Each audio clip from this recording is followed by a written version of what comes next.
guest is a singer, actress, dancer, and one of the newest members of the Forbes 30 Under 30. Please welcome Tinashe. Hey!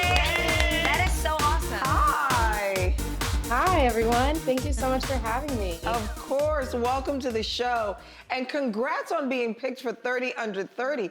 How does it feel to be honored for that? Honestly, it's a dream come true. 30 Under 30 is like a bucket list for me. I've been working really hard the past few years trying to continue my career as an independent artist. I was signed to a major label for like 7 years now.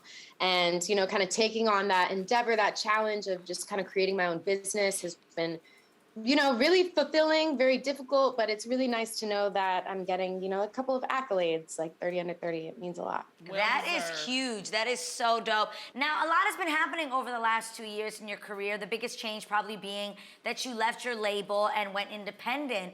How did that change the course of your career?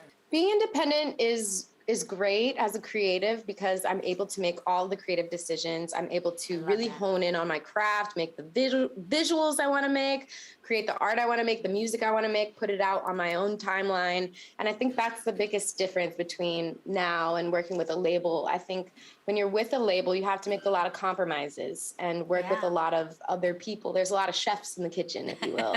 And it's a blessing to be able to have all those opportunities, but it's also really nice to be able to be the captain of your own ship. That is incredible. I feel like so many artists are definitely going in that direction that they can have control over their projects. Who would you say, though, is your main support system now? You know, it's crazy because I don't have that major label machine, and I really have to turn to people in my circle that really kind of hold me down. I've got a really great management. I've got really great family. I've got really great friends, and they really keep me grounded. And in addition to that, I think my fans are my biggest support system. They've championed me. They've rallied behind me going independent, and you know, they've really supported me every step of the way. So I'm really thankful for that. That's incredible. Definitely. And you were an opening act for some of the biggest musicians in the world, like Beyonce, Justin Bieber, Katy Perry. Now you're the headliner. Who would be your dream opener? You know, I think probably I'd love to work with Channel Trace. We have a collab on my new deluxe version of my album 333, cool. and his music is amazing. I think it'd be a really great show if the two of us were together. He's got like this DJ vibe, so you come in, you want to dance, and then, you know, we get into my show. It'd be awesome. That's so cool. So cool. Speaking of Beyonce, she just wished you a happy birthday on Instagram this year. Have the two of you kept in touch?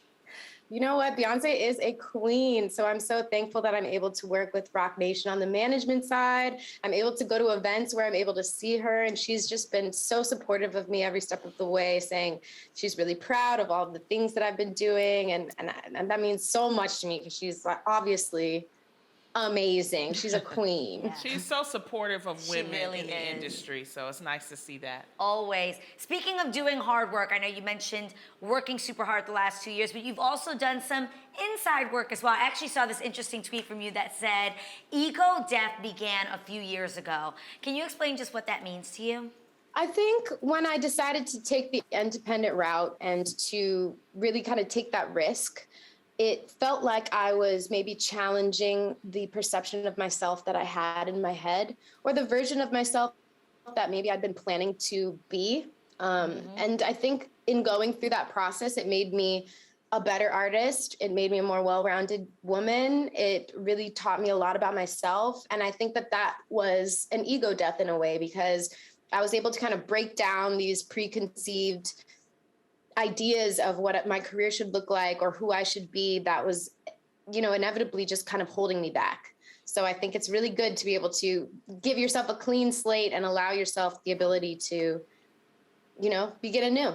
I love that. What's your advice to young artists who started out and they haven't had their own ego death? You know, I think it's stay true to your instincts, follow your instincts at all times, because that's really what's going to guide you to that path. And it's going to guide you down, you know, making the best art and creating the best content. I think it's easy to get mixed up in the media and social media and what everyone's saying about your art and your music. It's really important, if you're brand new to the game, to have a really strong sense of self, a strong sense of what you want to do, and like stick to it.